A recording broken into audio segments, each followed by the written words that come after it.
আসসালামু আলাইকুম ওয়া রাহমাতুল্লাহি ওয়া বারাকাতুহু। সবাই কেমন আছেন? আশা করি সবাই ভালো আছেন। আপনাদের সামনে নতুন আরেকটি ভিডিও নিয়ে উপস্থিত হয়েছি।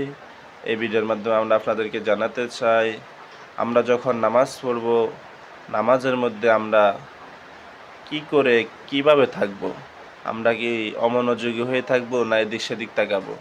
যদি মনোযোগী হয়ে থাকি, খুশু খুজুর সাথে নামাজ পড়ে আমাদের কী লাভ?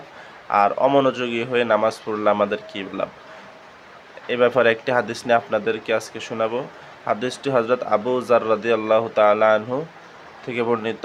তিনি বলেন, ক্বালা রাসূলুল্লাহি সাল্লাল্লাহু আলাইহি ওয়াসাল্লাম, লা ইয়াজালুল্লাহু আযজা ওয়া জাল্লা মুকিলান আলাল আবদি ওয়া হুয়া ফি সালাতিহি মা লাম ইয়ালতাফিত ফাইযাল তাফাতা ইনসারাফা আনহু।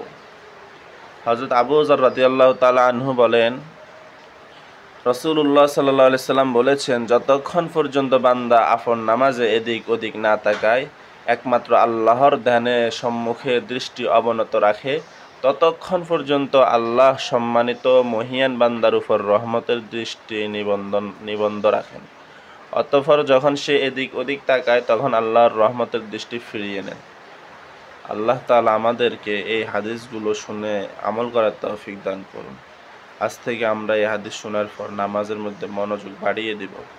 খুশু খুদু, নামাজের মধ্যে যে আল্লাহ পাকের সাথে ধ্যান করা, আল্লাহ পাককে মনে করা, তিনি আমাকে দেখতেছেন, আমিও আল্লাহ তাআলাকে দেখতেছি, এটা মনে করা এবং নাড়াচাড়া না করা।